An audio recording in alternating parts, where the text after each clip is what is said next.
pemirsa BINUS TV dimanapun Anda berada. Senang sekali kita dapat berjumpa lagi dalam acara riset kita. Selama 60 menit ke depan, saya Bernadita Pravita akan mendampingi Anda untuk mengulas hasil-hasil penelitian yang dilakukan oleh dosen-dosen dan juga mahasiswa di jurusan Marketing Communication Universitas Bina Nusantara. Kali ini, topik riset kita adalah peran editor dalam produksi program features televisi Musika Talk.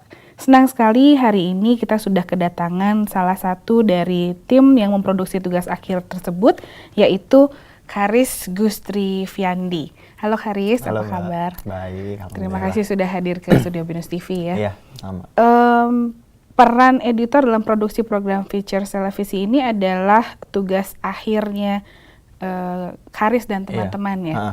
Kenapa memilih kenapa memilih tugas akhir aja? Kenapa bukan memilih skripsi? Ya, yang pertama kalau buat skripsi saya kurang orangnya tuh kayak males ketemu sama banyak tulisan gitu loh. Jadi saya pengen menciptakan sesuatu. Jadi karena memang pada saat angkatan saya itu ada tugas akhir, jadi langsung saya ambil kesempatan itu gitu. Kenapa ambilnya program Musika Talk? Ya, kalau Musika Talk itu kan sebenarnya kita disuruh pilih kan mau bikin program traveling atau program apa. Saya milihnya program feature. Nah, feature-nya ini Musika Talk ini sebenarnya program feature how to do it. Jadi di acara saya ini, di program yang saya bikin ini nggak cuman sekedar buat menghibur pemirsa aja, tapi ada tutorial untuk memberikan kayak pembelajaran kepada penontonnya sih, itu aja intinya. Pembelajarannya itu semua dalam konteks bermusik ya? Iya, pembelajaran dalam alat musik gitu loh. Jadi dengan harapan saya tuh dengan bikin program ini, jadi penonton atau pemirsa yang nonton itu bisa terbangun untuk melakukan atau melakukan pelajaran dalam bermain alat musik gitu sih. Jadi ada how to do it ya? Ada how to do it. Kalau dalam konsep berpikirnya di awal, sebenarnya mau mengangkat tentang alat musik apa? Kalau untuk program itu keseluruhan alat musik sih, jadi dibahas di misalkan episode pertama kita yang saya buat ini kebetulan saya bahasnya tentang drum. Nanti mungkin di episode selanjutnya bisa tentang gitar, karena kan alat musik kan banyak dan pasti di setiap alat musik ada ada ahli dari seorang alat musiknya itu, sebuah alat musiknya itu gitu loh. Jadi entah itu nanti setelah yang program pertama ini episode 1 tentang drum, bisa jadi di episode kedua itu tentang gitar atau tentang piano atau keyboard, soalnya kan itu semuanya berbeda gitu loh. Jadi pengen ngasih sesuatu yang bermanfaat sih untuk penontonnya, tapi tetap penonton itu merasa terhibur sama program yang ditonton gitu. Kenapa dalam pemikiran pertama yang keluar, kenapa drum? Kenapa bukan yang paling yang mudah, misalnya yang sederhana untuk dibawa kemana-mana, selain gitar adalah flute gitu atau suling? Kenapa bukan itu? Atau kenapa bukan alat musik tradisional misalnya? Kan sama-sama how to do it gitu. Sudah lebih banyak acara yang membahas tentang how to do it-nya dengan alat-alat musik yang biasa, yang biasa kita lihat gitu. Tapi kalau yang mengangkat alat musik tradisional itu kan jarang. Kenapa yang pertama kali terbesit dalam pikiran Karis dan teman-teman adalah drum? Iya, sebenarnya awalnya kan karena ini memang penelitian, maksudnya bukan penelitian, pembuatan tugas akhir gitu kan. Awalnya sebenarnya memang pengen yang mudah gitu loh. Contohnya misalkan gitar itu kan bisa didapetin di mana aja gitu sekarang kan, dan memang untuk harganya juga nggak begitu mahal gitu loh. Ada memang berbagai jenis sih, ada yang mulai dari murah sampai mahal tuh gitar ada gitu kan. Tapi kita kalau setiap di jalan aja entah itu ada orang pasti ada yang bawa gitar, pasti bisa bermain gitar gitu kan. Tadinya awalnya pengennya gitar sih sebenarnya, cuman ada kendala waktu itu bikin narasumbernya berhalangan gitu. Jadi kita langsung berpikir cepat untuk mencari narasumber lain gitu kan. Kalau untuk membangun mencari narasumber yang alat musik tradisional itu butuh waktu lagi kan. Soalnya kan memang saya dan tim itu kenalan atau link untuk mencari seorang narasumber tentang alat-alat musik itu masih belum begitu banyak gitu kan. Tapi karena kebetulan pada saat saya berkunjung ke salah satu rumah teman saya, ada seorang narasumber itu yang menawarkan diri kebetulan gitu. Nah, setelah saya tanya mau gitar atau drum gitu kan katanya.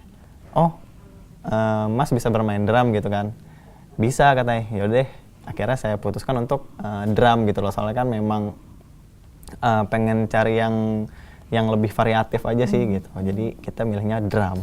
Sebenarnya awalnya kendalanya karena memang narasumbernya itu berhalangan hadir gitu. Jadi kita ngambilnya drum.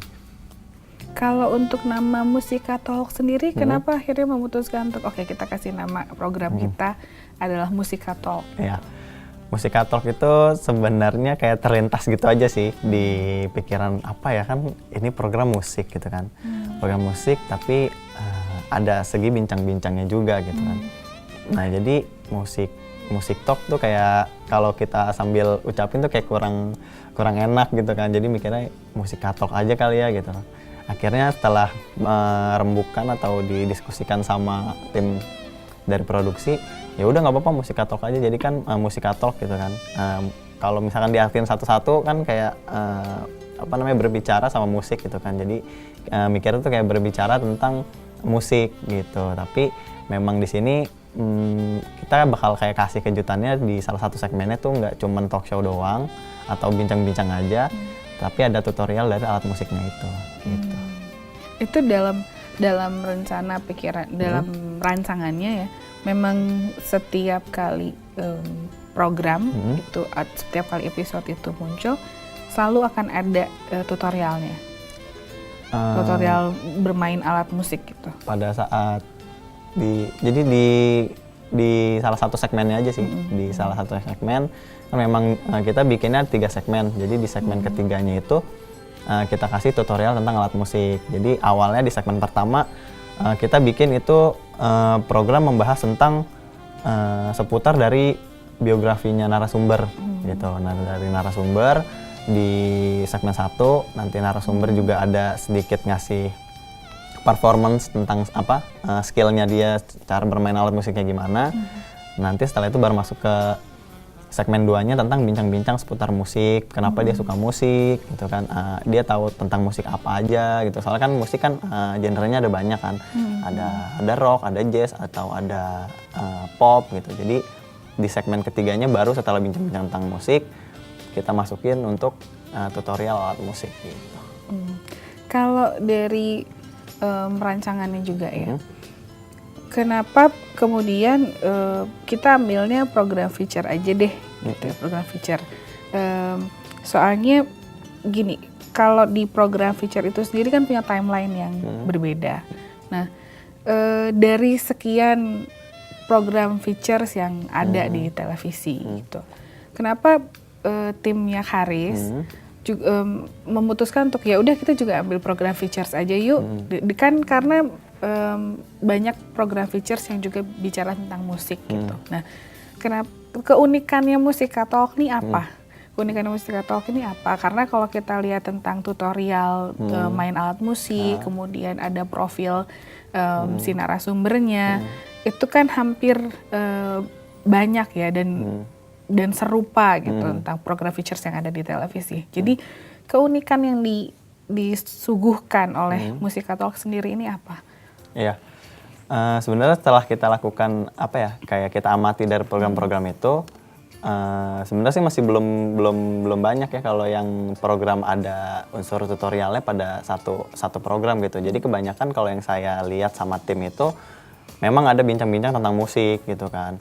Bincang-bincang tentang musik, terus ada performan tentang cara bermain alat musik dari seorang narasumber, tapi ya udah hanya itu aja. Jadi pada saat lebih banyak berbincang-bincangnya sih gitu, lebih banyak berbincang-bincang atau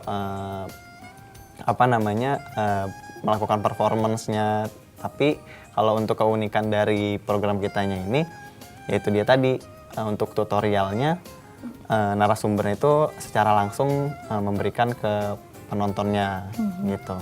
Dan memang nggak menutup kemungkinan sih pengennya tuh ke depannya di tutorialnya itu jadi kan kalau yang saya buat sekarang itu kan masih tutorial ya udah cuma narasumbernya aja gitu kan.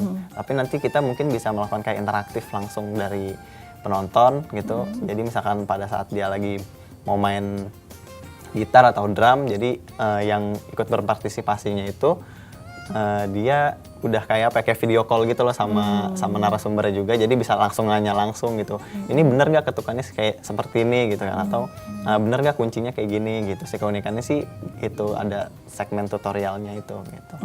Dan untuk selanjutnya lebih interaktif lebih ya. interaktif, karena juga memang apa ya, tujuan dari program ini bukan hanya sekedar pengen ngehibur atau ngasih pengetahuan tentang musik gitu kan, tapi pengen ngasih pembelajaran juga, jadi bermanfaat bermanfaat untuk penontonnya gitu loh. Jadi si penonton ini pengen kita bangun rasa ingin belajarnya terhadap satu alat musik gitu loh.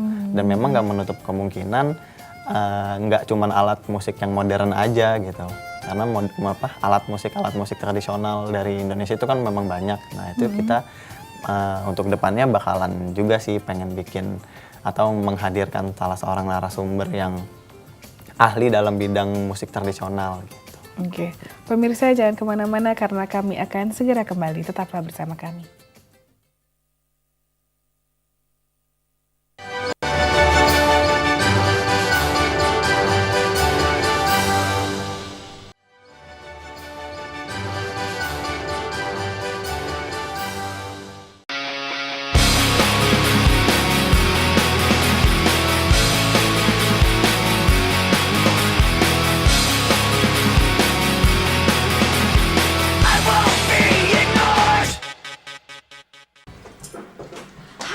Welcome to Musika Talk. Ada seneng banget ya, ada Bella Osman yang bakal nemenin lo semua untuk 30 menit ke depan. Sekarang nih gue lagi ada di sebuah studio musik. Tuh, denger kan? Ada yang main drum gitu. Penasaran siapa dia? Karena dia bakal ngajarin tutorial gimana main drum. Terus dia juga bakal kita ajak ngobrol-ngobrol sedikit. Penasaran kan dia siapa? So, ini dia profilnya buat kamu.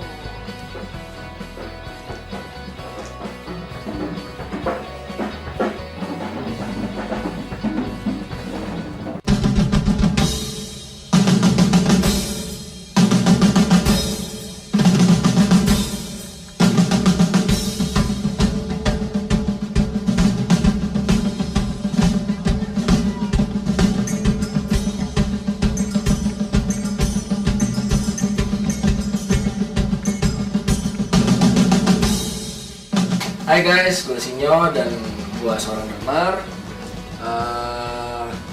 Drum itu segalanya buat gue setelah Tuhan pastinya. Dari drum gue udah bisa menghasilkan beberapa karya yang terputar di beberapa radio atau mungkin di TV dan dinyanyikan oleh artis-artis itu. Dan dari drum gue bisa manggung dengan legend-legend yang dari dulu, dari gue kecil gue mencita-citakan, wah gue pengen banget foto sama mereka, bahkan gue manggung satu panggung sama mereka.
Gue belajar alat musik dari gitar, dari piano, drum, gitar, bass. Semua guru bilang gue ada bakat di masing-masing instrumen itu. Cuman yang paling gue cinta si drum ini. Gue terusin lah itu yang paling makin serius sampai ikut festival apa gitu-gitu, jadi juara segala macam. Dari situ baru orang tua yang oh ternyata anak gue bisa nih main musik, baru didukung tuh. Gue minta beli alat apa dikasih, beli apa dikasih, dan akhirnya keterusan sampai detik ini. Kalau terjun ke dunia profesionalnya itu mungkin terhitung dari tahun 2004 itu gue ikut ajang reality show yang ada di sebuah stasiun TV swasta yang bernama Dream Band. Oh, I see. Gue ikut di situ, gue keterima segala proses audisinya, dan akhirnya gue mewakili wakil dari Jakarta. Terus ada rudimen yang terakhir yang biasa gue pakai juga, dan salah satu rudimen favorit gue itu namanya paradiddle. Paradiddle kebagi ada 3 paradiddle yang umum, yaitu single paradiddle, double paradiddle, sama triple paradiddle. Oke, pertama gue contohin single paradiddle.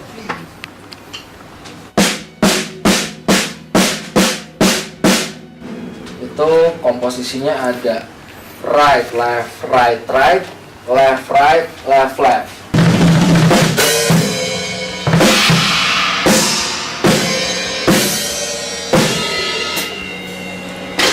Well, 30 menit ya, gue nemenin lo semua. Jadi jangan lupa nih saksikan Musika Talk tiap minggunya di jam yang sama, dan yang pastinya dengan bidang tamu yang berbeda tiap minggunya. Well, gue Bella Osmond, saatnya pamit. So, see you, bye-bye.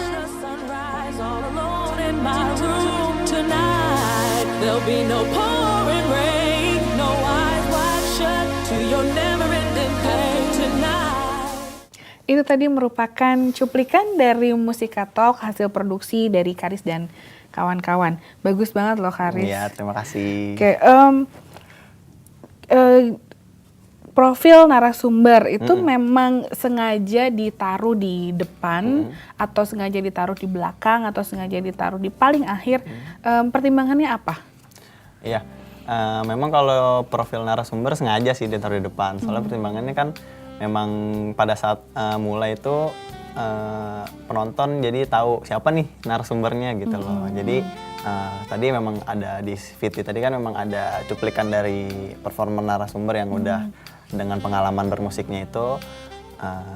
Jadi pada saat setelah selesai VT-nya itu baru narasumber menjelaskan siapa dia gitu kan. Terus dia udah bermain musik berapa lama gitu. Jadi memang sengaja ditaruh di awal tuh buat perkenalan sih, memang perkenalan. Oh, ini tuh narasumbernya gitu. Oh, oke.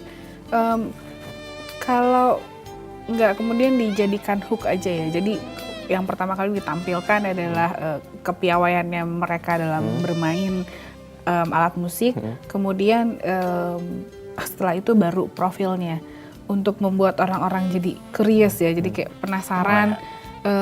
Siapa sih yang sedang bermain alat musik apa yang kemudian dia kuasai selain yang ini gitu. Ya, tadi kan memang di VT-nya itu memang kita kayak di segmen 1 emang kayak ada 3 part gitu loh. Jadi pertama performan narasumber yang emang udah di dunia musik gitu kan. Kayak tadi dia bermain di salah satu konsernya Kotak, karena memang dia additional drummer Kotak tadi yang namanya Sinyo itu. Kemudian dia menjelaskan siapa dia, terus nanti setelah dia jelasin itu ada juga dia kepiawaiannya si narasumber dalam bermain alat musiknya itu gitu. Nanti pada saat itu baru setelah itu hostnya masuk untuk mulai bertanya-tanya, tapi karena dibikin penasaran untuk jawaban dari pertanyaan si hostnya ini kita masukin di segmen yang 2 gitu. Kayak gitu. Yang paling rumit apa sih dalam persiapan untuk profil informan aja ya? Untuk profil narasumbernya saja, yang paling rumit apa? Apakah kendala waktu atau kendala lokasi, atau karena dia sangat sibuk, nggak pernah match waktunya? Yang paling rumit apa? Kalau untuk kesulitannya atau yang paling rumit ya itu tadi sih, mencocokkan jamnya sama si narasumbernya itu kan, karena memang dia seorang public figure, seorang entertain juga kan, jam waktunya juga, jadi kita yang harus menyesuaikan sama si narasumbernya itu gitu loh. Tapi kalau untuk dari VT-nya, performance-nya dia, alhamdulillah sih nggak ada kesulitan, karena memang narasumber itu ngasih linknya langsung untuk ini loh, link gue pada saat main alat musik atau pada saat perform tuh ada di sini. Jadi saya tinggal ambil, tinggal dimasukin aja. Cuman kalau emang kendalanya itu sih pertama yang paling susah yaitu samain waktu sama narasumbernya itu susah banget. Butuh beberapa minggu sih. Itu dari sisi prosedural ya. Kalau dari sisi teknis sendiri yang paling rumit tuh persiapan apa? Kalau teknis itu yang paling rumit ini sih kendalanya kamera.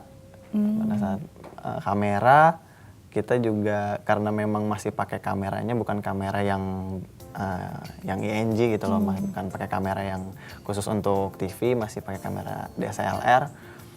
Jadi itu tone warnanya sih yang susah untuk disamain antara kamera 1, 2 sama 3 karena kan saya pakai 3 kamera. Nah, ketiga kamera ini tuh jenisnya beda gitu loh. Jadi kita pada saat persiapan untuk mulai syutingnya tuh butuh waktu lama juga buat apa? Adjustmentnya. Terus sama kendalanya juga yang nggak diduga-duga itu clip-onnya rusak. Jadi kita berpikir keras gimana caranya. Akhirnya kita coba untuk menggunakan gadget sih, pakai gadget. Dan memang pas di tes itu suaranya yang nggak begitu buruk lah, masih terdengar. Ya udah akhirnya kita putuskan untuk pakai gadget gitu, untuk backup sih, backup aja. Kalau itu kan untuk narasumber ya dan tes segala macam teknisnya. Kalau pendukung lainnya seperti pemilihan host atau pengisi suara, dabernya, ada kriteria tertentu nggak yang ditentukan sendiri oleh Karis dan teman-teman? Oh, yang cocok untuk jadi hostnya adalah yang seperti ini, yang mengisi suaranya tuh harus yang seperti ini gitu. Ada kategori tertentu? Ya, kalau kategori tertentu sih di hostnya sih. Kita pengen atau kita pakai host tuh yang dia tuh orangnya humble, interaktif gitu loh. Kebetulan memang host yang ini kita pilih dia salah satu penyiar radio gitu. Dia penyiar radio. Akhirnya setelah kita tawarkan, oh dia bersedia nih, soalnya memang dia tuh kesehariannya ya interaktif lah, sama orang baru tuh dia nggak malu gitu loh, nggak malu. Dia tetap ya udah walaupun dia baru kenal dengan narasumbernya itu, tapi dia tetap asik gitu pembawaannya, tetap interaktif. Nah, jadi untuk host dari program ini sih ditekankannya pengen yang interaktif aja sih, sama yang pembawaannya tuh santai, nggak terlalu resmi juga gitu. Karena sebenarnya karakteristik musikatalknya tuh seperti apa sehingga akhirnya hostnya adalah host yang humble, yang interaktif, yang kekinian gitu, yang up to date gitu. Ya. Dari musikatalknya itu sendiri memang suatu acara yang nggak begitu resmi sih. Jadi memang tetap pengennya sih kayak untuk anak muda gitu loh. Jadi yang santai tapi tetap bermanfaat itu tadi. Jadi acara ini pengen ngasih pengetahuan tentang musik, ngasih hiburan juga tentang musiknya juga, tapi penonton itu tetap kita edukasi gitu, tetap dapat pembelajaran. Oh, ternyata main alat musik dasarnya itu seperti ini gitu loh. Jadi alat musik itu bisa digunakan sama siapa saja sebenarnya kalau memang penontonnya tersebut pengen belajar gitu loh. Oke. Pemirsa, perbincangan ini akan semakin hangat, jadi jangan kemana-mana, tetaplah bersama kami di Riset Kita.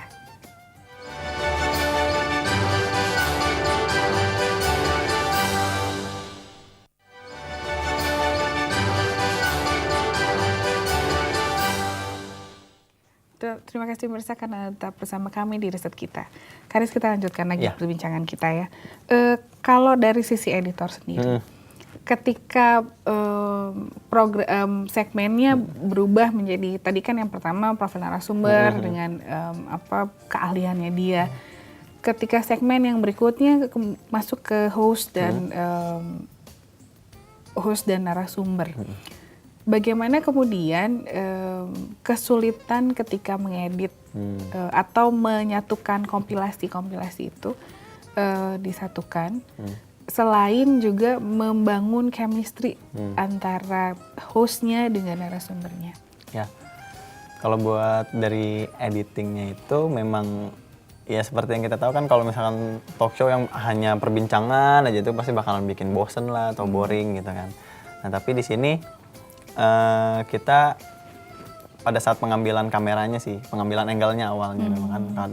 Jadi kan emang kebetulan saya editor, saya juga megang kameramen juga. Jadi dua kameramen yang membantu saya ini saya instruksiin juga gitu loh. Ambil angle-nya yang seperti ini, ambil angle-nya yang seperti ini untuk kebutuhan editing gitu loh. Jadi kita ngambil angle-angle yang unik sih, maksudnya nggak yang begitu resmi seperti kamera masternya itu nggak yang hanya stay diem di satu tempat gitu loh. Jadi memang ada move sedikit ke kanan, terus balik lagi move sedikit ke kiri. Jadi biar yang nonton itu nggak bosan gitu loh. Nah di editingnya itu ya tinggal karena memang di editingnya saya juga sebenarnya masih belajar sih. Masih belajar, kesulitannya ya memang banyak kesulitan ya. Jadi untuk membangun biar nggak bosannya itu ya kita tetap pakai back sound sih, tetap diadain back sound gitu. Kalau untuk membangun feel-nya sendiri ya, karena kan setiap orang kalau pegang kamera punya point of view-nya, yang lebih bagus tuh dari sebelah sini, lebih bagus dari sebelah sini. Kalau untuk menumbuhkan feel itu sendiri, begitu pakai kamera tahu bahwa angle ini tuh nggak pernah bagus, gitu. Sisi ini tuh nggak pernah bagus. Gitu. Jadi harus sisi yang ini. Cara menumbuhkan feel-nya tuh? Ya, cara menumbuhkan feel-nya sih gimana ya? Kalau saya sendiri sih itu kayak memang yang sesuai sama penglihatan saya aja sih. Itu kayak misalkan dari angle ini kurang bagus nih soalnya mereka lagi ngomonginnya ini gitu. Jadi saya lebih ngambil detail dari entah itu gimmick dari narasumber atau hostnya gitu kan. Atau pada saat narasumber melakukan performance tentang drumnya itu saya ngambil detail tentang pukulan ketukan dari drumnya atau kick bass dari narasumber gitu loh. Jadi kalau buat chemistry-nya sih kayak ngalir gitu aja sih. Jadi memang udah tahu deh antara kamera 1, 2, 3 itu udah punya point of view masing-masing. Yang bagus tuh angle-nya dari sini, yang bagus tuh dari sini gitu. Soalnya kan memang dari sisi kanan, kiri sama tengah itu ya udah standar lah 3 kamera biasanya gitu. Nah, ketika on the spotnya itu selalu sejalan dengan storyboard yang sudah dibuat atau ada yang belok-belok gitu. Jadi yang storyboardnya tadi yang begini, on the spot nih kayaknya nggak bisa nih kalau diginiin. Atau apapun yang terjadi kita tetap strict to the storyboard. Gitu. Kalau pada saat on the spotnya sih, ya alhamdulillah memang sesuai sama storyboardnya sih gitu. Soalnya memang udah dirembukin kan. Pokoknya nanti kalau pada saat narasumber yang ngomong, kita ambil angle dari sisi sebelah kanan gitu misalkan. Pada saat hostnya ngomong kita ambil dari sisi sebelah kiri juga gitu. Nanti tinggal di editingnya kan kita bisa pindah-pindahin gitu. Kita mau pakai kamera yang master tengah atau mau pakai kamera yang di sebelah kanan atau kamera yang di sebelah kiri. Jadi sejauh ini sih pada saat produksi kemarin alhamdulillahnya memang sesuai sama storyboard gitu loh. Jadi memang udah direncanain dan semuanya terlaksana gitu loh. Itu aja. Jadi nggak ada perubahan spontan gitu? Nggak ada sih. Meskipun produsernya juga melihat sesuatu yang kayaknya ini lebih bagus kalau kayak gini, nggak ada instruksi spontan gitu. Mungkin ambilnya kayak gini. Gitu. Jadi produsernya tuh kayak ya udah, ini udah tugasnya kameramen gitu kan. Jadi ya udah kalau memang udah bagus seperti ini, ya udah kita lakuin aja gitu. Jadi produser sih kayak ngasih kepercayaan ke 3 kameramennya itu gitu.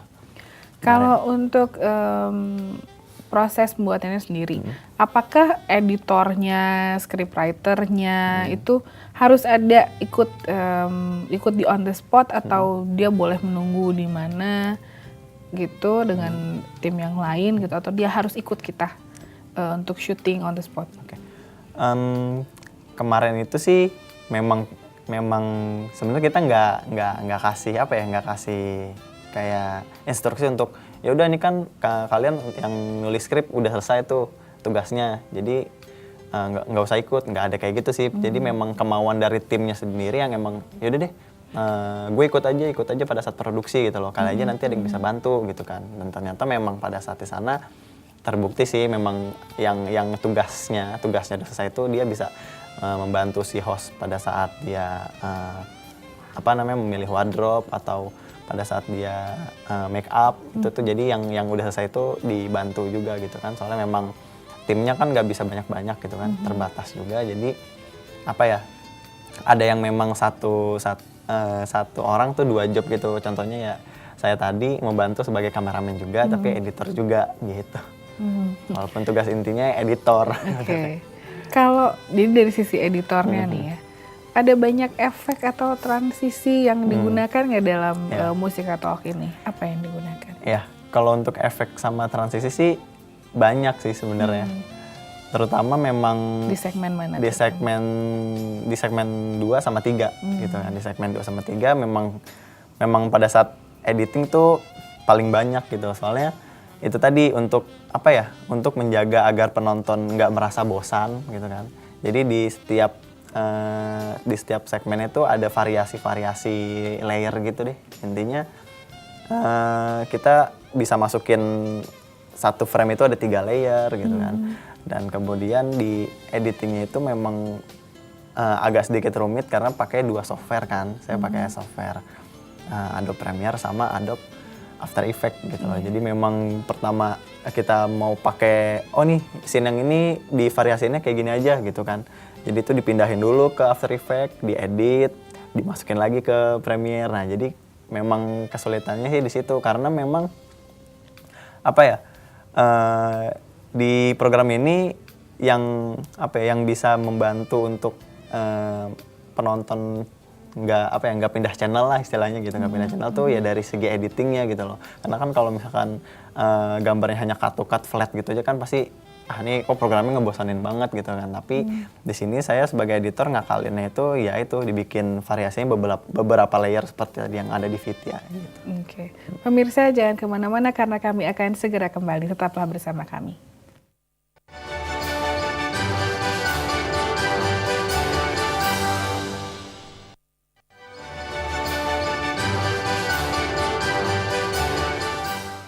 Terima kasih pemirsa karena Anda masih setia bersama riset kita. Karis, kita lanjutkan lagi tadi ya. Efek-efek transisi apa saja yang digunakan? Ya, efek transisi yang digunakan itu sebenarnya saya pakainya yang simple aja sih. Kayak misalkan biar nggak jumping gitu pakai deep to black, ada deep to white juga saya pakai. Terus ada ada card transition juga sih untuk CG-nya saya waktu itu masukin juga. Kemudian ada slide juga sih kalau nggak salah saya masukin. Ada banyak sih sebenarnya, cuman dipakainya masih yang simpel aja sih, belum begitu yang expert banget enggak belum. Untuk jadi editor gitu ya, pemula aja deh. Sebetulnya apa sih yang skill apa yang harus dimiliki gitu? Selain kalau ada sistem, aplikasi itu kita bisa pelajari ya. Tapi yang paling krusial gitu, yang tidak didukung oleh teknologi. Apa yang harus dimiliki oleh editor? Ya, kalau menurut saya sih kalau mau jadi editor itu yang pertama kita harus bisa bisa membayangkan gitu jalan cerita dari program yang udah dibuat tuh kayak gimana gitu. Jadi pertama misalkan alurnya tuh misalkan mau rendah dulu baru naik atau pengen dinaikin terus dibikin rendah lagi. Jadi intinya sih kalau mau jadi editor itu ya harus punya imajinasi dulu untuk membayangkan gimana sebuah program itu jalan ceritanya tuh segmen 1, 2, 3-nya tuh mau dibawa ke arah mana gitu. Nanti baru kita dukung dengan itu tadi, entah itu dengan software, dengan teknologi lain gitu kan. Jadi kalau udah masuk ke editingnya itu sih ya untuk membangunnya itu bisa kita tambahin dengan background juga gitu contohnya. Jadi intinya yang pertama itu mesti punya bayangan atau jalan cerita yang pengen dibuat tuh kayak gimana. Kalau menurut saya sih gitu. Yang pertama. Jadi daya imajinasinya harus tinggi ya? Daya imajinasinya mesti ada deh dulu. Storyboardnya adanya di kepala. Benar. Kalau tidak bisa menggambar, tidak bisa menggambar dalam arti tidak bisa menuangkan ide-idenya dalam bentuk gambar. Tapi kemampuan berimajinasinya cukup baik gitu. Lalu apa yang harus dilakukan kalau dia tetap pengen jadi editor tapi nggak bisa gambar storyboard gitu? Ya, sejauh ini sih kalau buat saya ya karena memang saya juga nggak bisa gambar sih sebenarnya. Jadi cuman kayak membayangkan aja, oh ini enaknya jalan cerita tuh kayak gini gitu kan. Tapi saya kadang suka bikin tulisan aja sih, bikin tulisan. Tapi bikinnya bentuknya nggak yang benar-benar tulisan yang satu paragraf bla bla bla tuh enggak. Jadi cuman kayak intinya misalkan segmen 1 narasumber menjelaskan tentang biografinya gitu kan. Terus kita kasih tanda panah ke bawah gitu kan. Segmen 2 host sama narasumber gini gitu. Jadi kalau tetap pengen gitu ya bisa macam-macam sih. Kalau setiap orang itu kan mungkin ada yang bisa dibikin tulisan berupa poin-poin atau mungkin juga ada yang bisa bikin benar-benar satu paragraf gitu loh. Cuman kalau saya memang gambar pun nggak bisa sih sebenarnya. Jadi emang langsung terlintas, oh ini enaknya kayak gini nih dengan ngelihat videonya. Oh dia mau bangunnya kayak gini. Oh dia mau ngajarinnya yang ditekankan pada di snare gitarnya atau di snare drumnya snare drumnya atau di tom drumnya. Jadi ada bayangannya aja sih kalau buat saya di kepala gitu. Kalau untuk sound effect-nya sendiri, yang dipilih tuh biasanya yang seperti apa? Ya, kalau sound effect itu balik lagi sih ke selera dari editornya.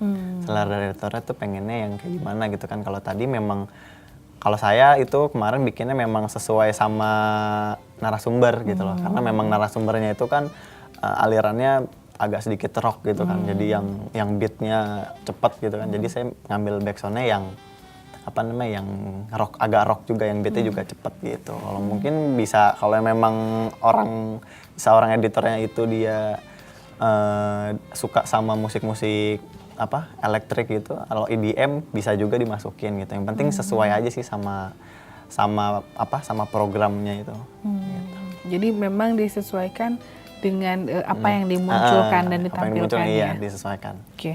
Kalau tujuannya sendiri, tujuan Musika Talk untuk khalayak luas nih apa sih?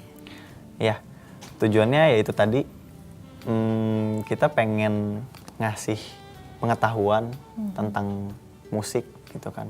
Karena memang jadi orang-orang tuh nggak cuman tahu genre musik aja gitu loh, tapi dia juga tahu sejarah musik tuh kayak gimana gitu kan. Sejarah musik kayak gimana, terus cara bermain alat musik tuh kayak gimana. Jadi pada intinya semua suka musik gitu loh kan. Jadi kalau kita lihat orang di mana-mana kadang-kadang lebih suka tuh mendengarkannya aja gitu kan. Di mana-mana kalau kita lagi jalan pasti ada aja orang yang pakai headset dengerin musik gitu kan. Lagi nyuci misalkan pakai dengerin musik juga, lagi belajar juga ada juga yang sambil dengerin musik. Nah, jadi dari fenomena-fenomena itu gitu loh.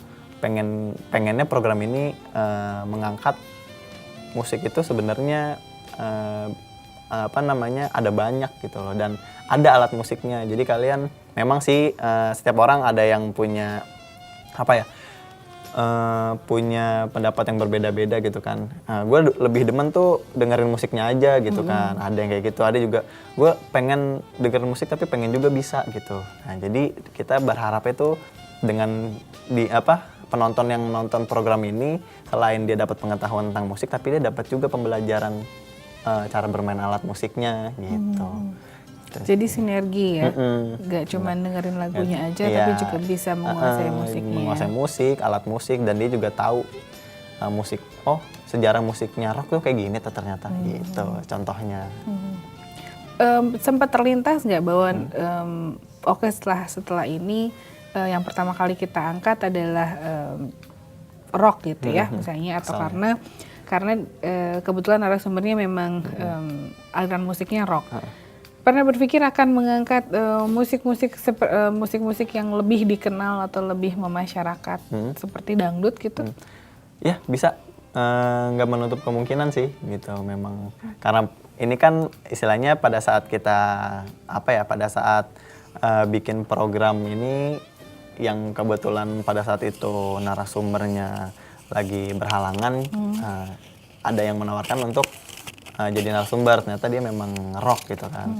Tapi nggak menutup kemungkinan juga kalau kita mendatangkan seorang narasumber yang ahli dalam dangdut atau keroncong mungkin, atau sinden misalkan. Nah itu juga juga salah satu tujuan dari kita sih untuk mengangkat kebudayaan Indonesia sih sebenarnya. Kan dangdut itu kan yang kita tahu tuh musik dari Indonesia gitu kan. Ya, bisa apa ya? Bisa kita angkat juga di program ini gitu loh. Soalnya kan ahli-ahli dangdut atau sinden atau keroncong itu kan udah banyak juga gitu musik, apalagi musik-musik tradisional juga sekarang udah bisa di-combine sama musik-musik modern gitu loh. Gitu. Oke. Pemirsa, beranilah berimajinasi karena imajinasi adalah langkah awal dari kesuksesan Anda yang abadi. Sayang sekali perbincangan kita harus selesai sampai di sini. Terima kasih Karis. Ya, sama-sama. Terima kasih pemirsa, kritik dan saran Anda tetap kami tunggu di email news.binus.tv. Saya Benedetta Pravita beserta seluruh kru Binus TV yang bertugas mengucapkan terima kasih atas perhatian Anda dan sampai jumpa.